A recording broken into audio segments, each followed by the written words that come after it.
मेरे पास एक्चुअली 2000 रुपये थे और 1000 रुपया जो है मेरा मिस हो गया था जब मैं दरभंगा जंक्शन लाइक मतलब बड़ी थी लंबी 3 गेट है और लंबी लाइन थी।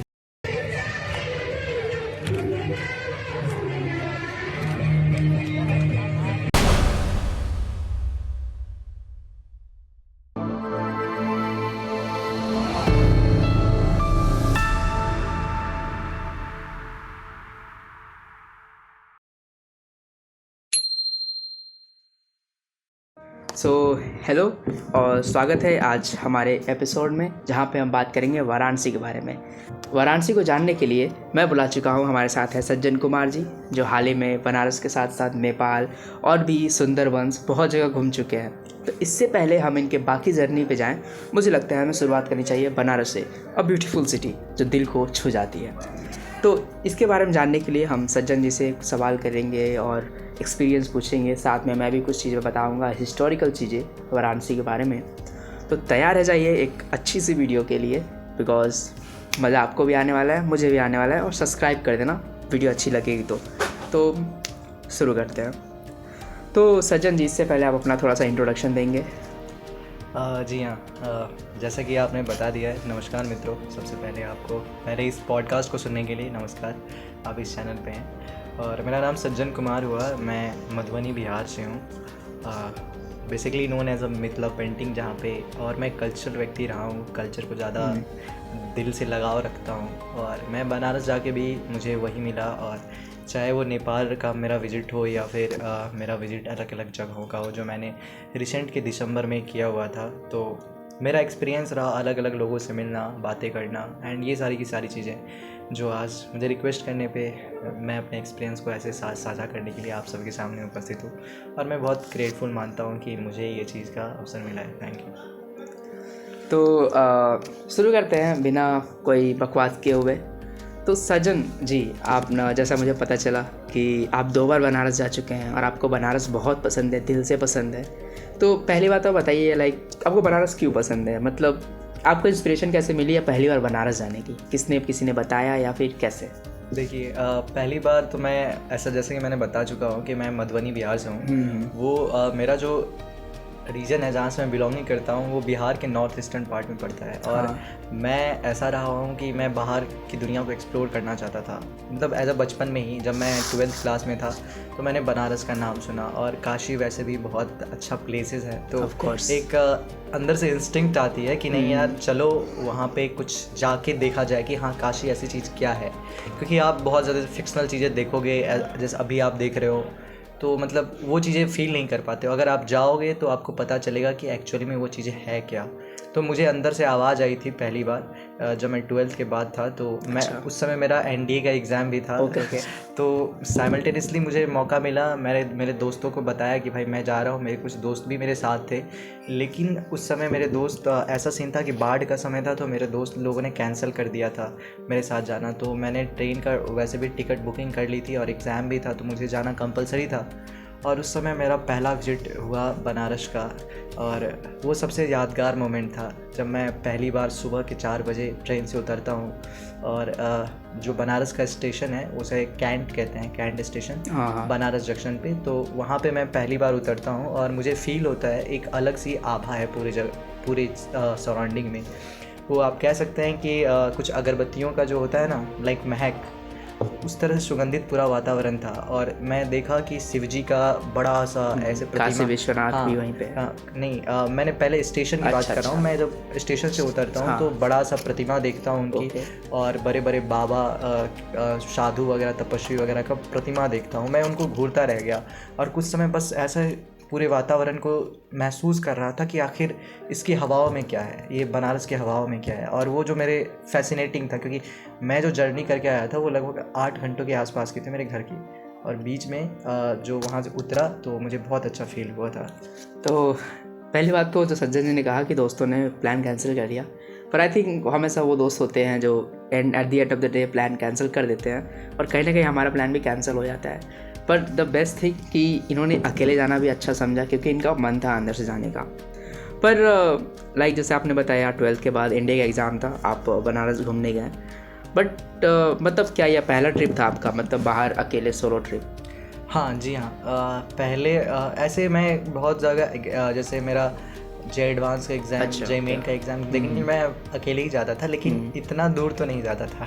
लेकिन बनारस, और मैंने इसलिए भरा भी था, ऑप्शनल में आता है ना कि भाई एग्जामिनेशन सेंटर कहाँ पे डालते हो, तो मैंने वाराणसी भरा था बिकॉज मेरी थोड़ी सी कनेक्टिविटी बन गया था। मैं रिलीजियस व्यक्ति हूँ, जैसे मैंने पहले बता चुका हूँ, कल्चरल रिलीजियस, तो मेरा कनेक्टिविटी बन गया था कि हाँ भाई महादेव का दर्शन करना है मेरे को, तो मैंने वहाँ पे डाल दिया था मन जान के, भाई कुछ ना हो मैं फिर भी जाऊँगा। बड़ा अच्छा जवाब दिया, मतलब कि बनारस ही क्यों, इस बात का बहुत अच्छे से जवाब दिया सज्जन जी ने।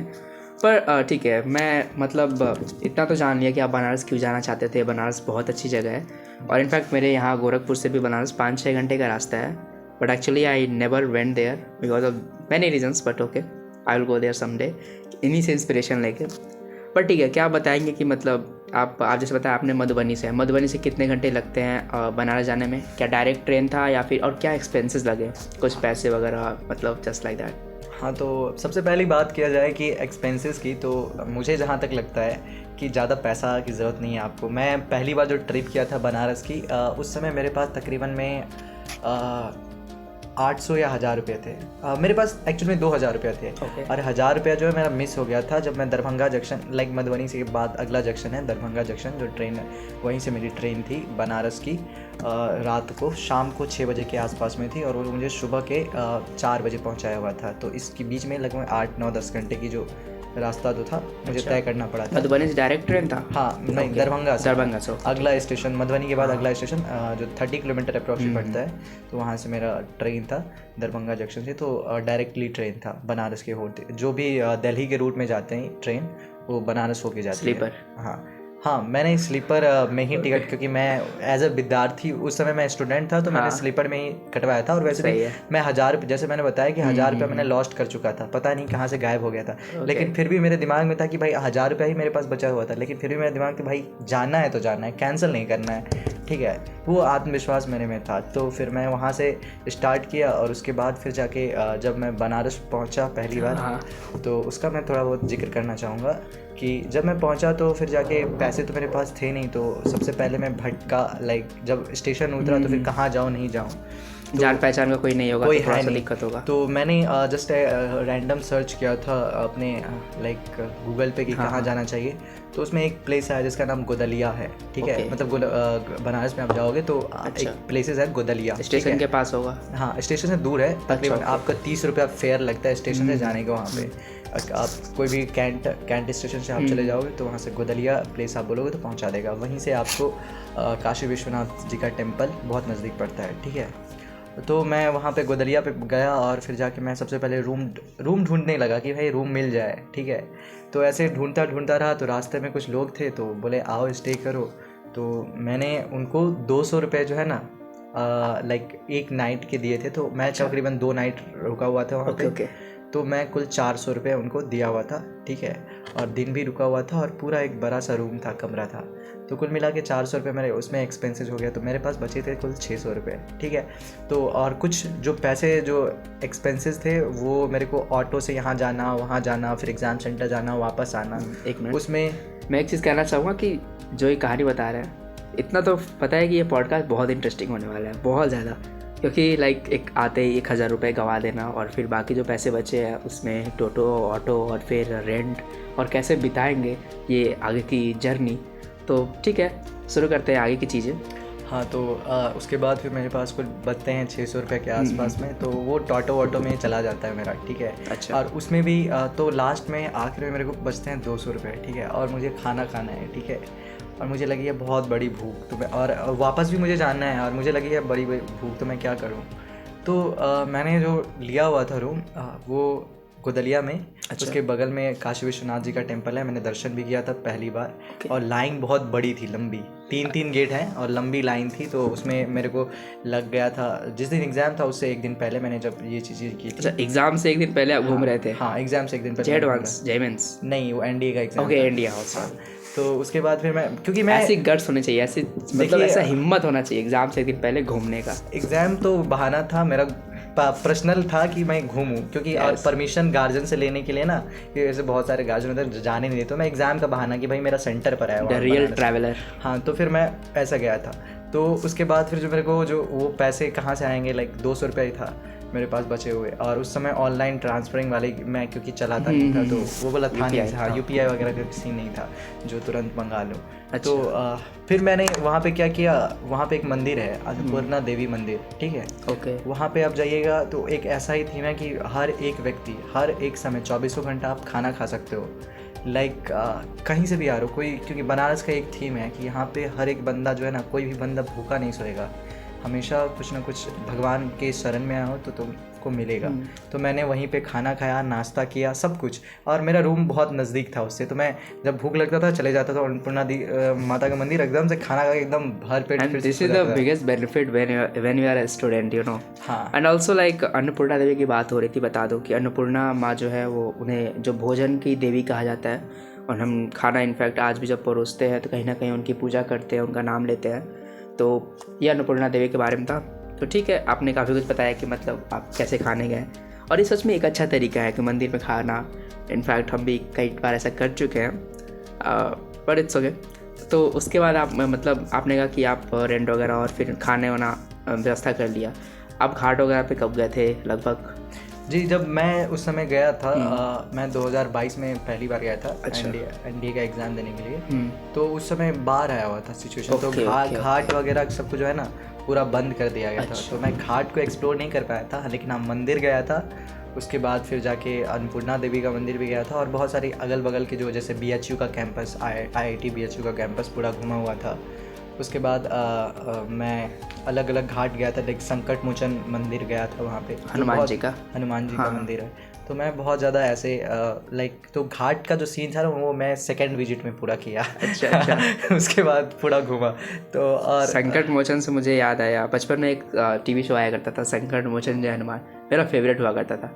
एक टाइम ऐसा हुआ था कि मैं बिना पापा को बताए बाहर चला गया था, तो ऐसा मैं घर पे आता हूँ और संकट मोचन हनुमान हम देखते हैं, डेली देखते थे। उस समय मैं देखने लगा, पापा शांत थे एकदम, पापा भी देख रहे हैं। फिर एंड में जैसे संकट मोचन हनुमान खत्म हुआ, हम खाने के लिए बैठे, पापा पीछे से डंडा लाते हैं और बिल्कुल हनुमान जी की तरह बोलते हैं जय बजरंग बली, और फिर मुझे बहुत डंडा मारते हैं उस दिन पहली बार मुझे डंडा से मार पड़ा था।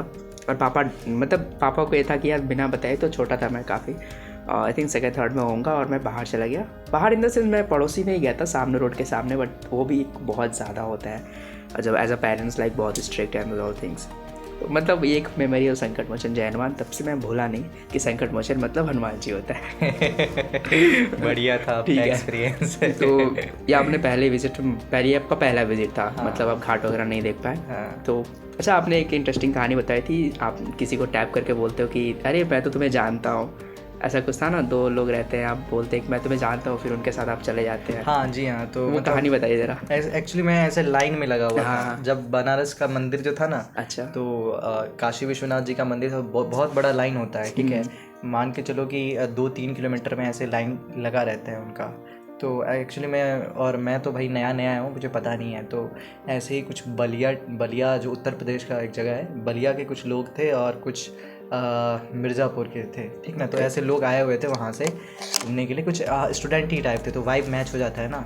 तो मैं ऐसे गया था, बोलता है और भाई क्या हाल समाचार है, ऐसे बोले कि और भाई क्या हाल समाचार है तुम्हारा। तो बोलता है मस्त हूँ भाई, अरे भोलेनाथ की कृपा है, ठीक है। तो सब बम कर रहे थे, और मुझे सबसे बड़ा चीज़ लगता है ना, बनारस में उत्साह बहुत ज़्यादा है, हर एक बंदा खुश है, लाइक अपने जीवन से, उनकी जीवन सर्कल को देखिएगा तो सब में खुश है। तो वहाँ पे मैंने उनसे कांटेक्ट बनाया और बस घुल मिल गया, और उसके बाद उसने मेरे को जगह दे दी और मैं बीच में बैठ गया, मतलब बीच में। और मुझे जो लगने चाहिए तकरीबन, आप दर्शन करने जाओगे तो 6 से 7 घंटे लग जाएंगे आपको। अच्छा। एक दिन में, लेकिन मुझे काफ़ी भीड़ होती है। अच्छा। तो मुझे जो है ना वो 2 घंटे में मिल गया, क्योंकि मैं बीच में घुस गया था और वो एकदम से दोस्त बन गया था। तो मुझे अच्छा नहीं चाहिए, बट बीच में घुसना इनकी अच्छी आदत है। नहीं ऐसा चीज़ें नहीं है, बट हाँ ठीक है, क्योंकि भाई स्टूडेंट आदमी है, थोड़ा बहुत अलर्ट वलट तो हम करेंगे ही, है ना। ऑफ कोर्स, स्टूडेंट के बाद इंजीनियर है वो भी, तो दिमाग एक्स्ट्रा होता है हमारे पास। जी हाँ।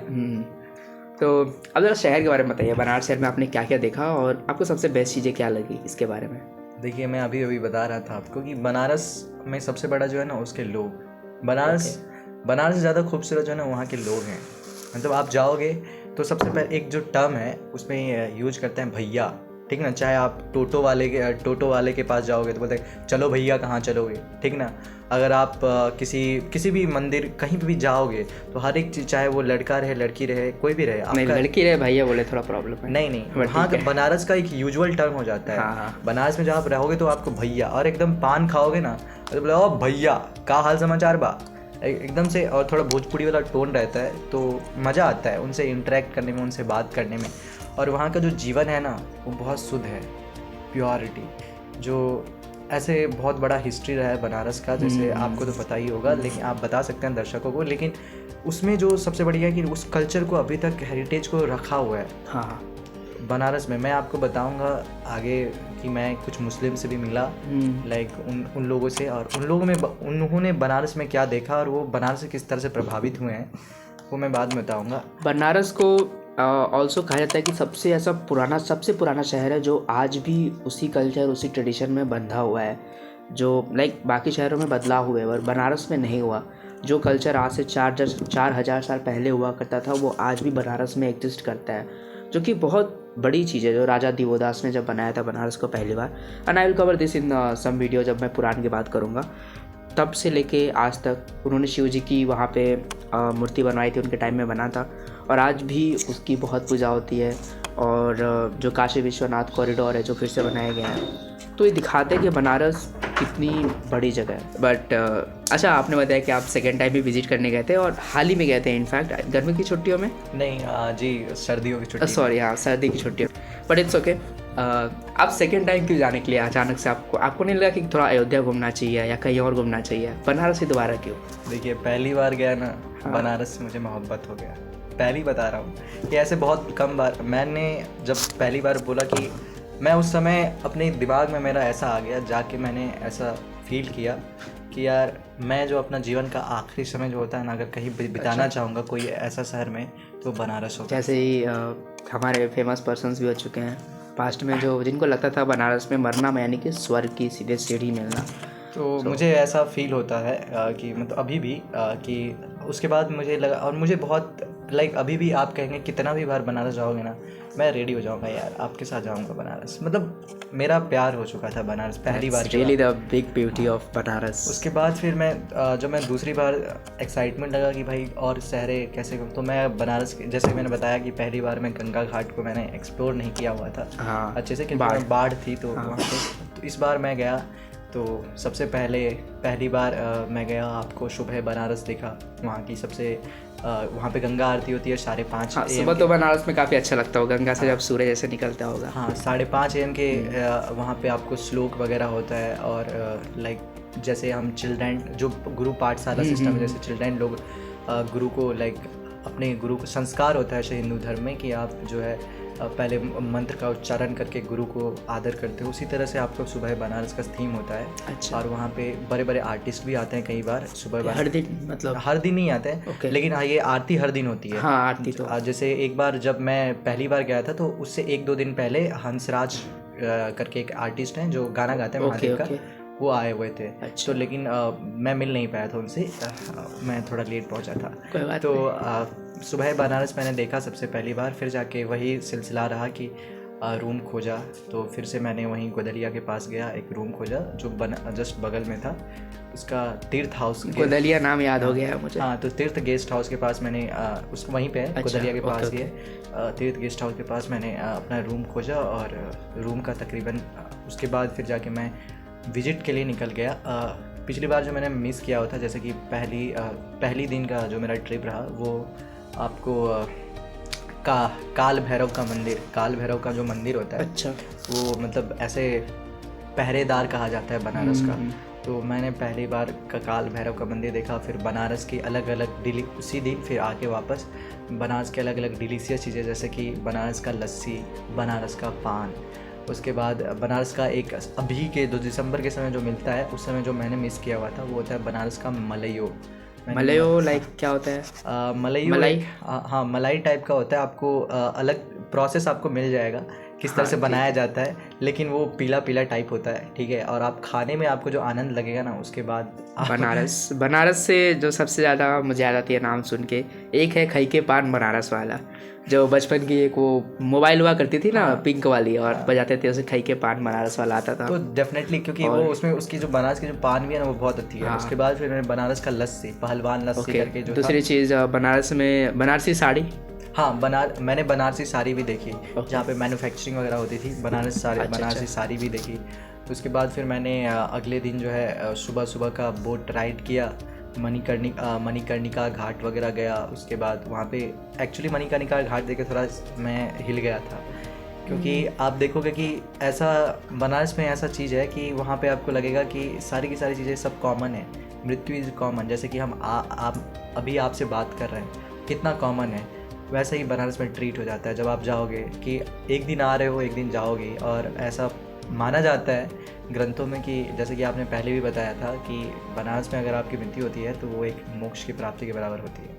तो ये सबसे बड़ा चीज़ लगा। उसके बाद मैं नमो घाट गया, वहाँ पे चीज़ों को देखा, और जो 2-3 चीज़ें मुझे बहुत अट्रैक्ट करी, वो मैं 1-2 बाबा से मिला वहाँ पे। एक मिनट, मणिकर्णिका तो ऐसा मतलब मैंने सुना है ऑनलाइन, या फिर मतलब कहीं से तो मैंने सुना है कि मणिकर्णिका घाट पे अगर आप एक दिन बिता लेते हो शांति से वहाँ पे, तो आपको ज़िंदगी की सारी मोहमाया से दूर हो जाओगे, इतना कुछ वहाँ पे होता है। और ऑल्सो मणिकर्णिका जो ये नाम पड़ा, वो पड़ा रानी लक्ष्मीबाई के नाम पे, उनका नाम था मणिकर्णिका असली नाम। तो ठीक है, आगे वाले घाट पे चलते हैं। आप बस नमो घाट की बात की, नमो घाट पे पहुँचे, उसके बाद नमो घाट मैंने पहुंचा, फिर मणिकर्णिका घाट, और ऐसे फिर जाके पैदल जो है, और शाम को मैं दशवां मदेव घाट जो है, जहाँ पे मैंने आरती देखी, गंगा आरती, जो कि सबसे फेमस आरती रही है अभी तक की बनारस में। और आरती का जो मेरा पहला एक्सपीरियंस रहा, गंगा आरती का पहला एक्सपीरियंस, वो काफ़ी भयानक रहा। लाइक ऐसा मैंने कभी देखा भी नहीं था आरती, तो सबसे अमेजिंग एक्सपीरियंस रहा। और वहाँ पे आप जाओगे तो लगेगा कि यार क्यों करना चाहिए, भगवान से हमारा जुड़ाव क्यों होना चाहिए, हमारी संस्कृति से हमारा जुड़ाव क्यों होना चाहिए। और हमें जैसे लोग भूल जाते हैं, बड़े होते हैं तो पूजा करना भूल जाते हैं, या फिर लोगों का आदर करना भूल जाते हैं, लोगों से मिलना जुलना भूल जाते हैं। एक्चुअली अपने काम काज में इतने बिजी रहते हैं लोग, जो मतलब उस तरह की रिस्पेक्ट नहीं दे पाते हैं। आप प्रोफेशनलिज्म में चले जाते हैं, लेकिन आप भूल जाते हैं अपनी संस्कृति को। तो बनारस आपकी संस्कृति को सिखाता है हर एक चीज़। और बहुत सारे विदेश के लोग टूर पे आते थे, मैं देखा अलग अलग देशों के लोग आए हुए थे टूर पे, और वो और वो बनारस को फॉलो कर रहे थे, बनारस के ट्रेडिशन को फॉलो कर रहे थे। उन्होंने तिलक लगाया हुआ था महादेव का, ओम नमः शिवाय करके जो होता है एक तिलक। उनके बाद उनकी रिचुअल्स को फॉलो कर रहे थे। Why? Because Banaras has the power, Banaras has the divinity. वो डिविनिटी आपको कहीं पे और नहीं मिलेगी। मैं बनारस के घाटों में ऐसे चलता चलता जा रहा था, छू रहा था, महसूस कर रहा था दीवारों को कि आखिर हाँ और देखोगे आप कि बहुत बड़ी बड़ी दीवारें हैं, बहुत बड़ा, और महादेव का ऐसे चित्रण दिया हुआ है। और सबसे अलग चीज़ फैसिनेटिंग मैंने बताया कि 2-3 साधुओं से मैं मिला, जो कि बहुत तपस्वी टाइप थे। ओके, दे जस्ट वांट कि भाई स्पिरिचुअल क्या है। तो उन्होंने मुझसे एक क्वेश्चन किया हुआ था, जो मैं आप सभी से आप एक क्वेश्चन कर रहा हूँ।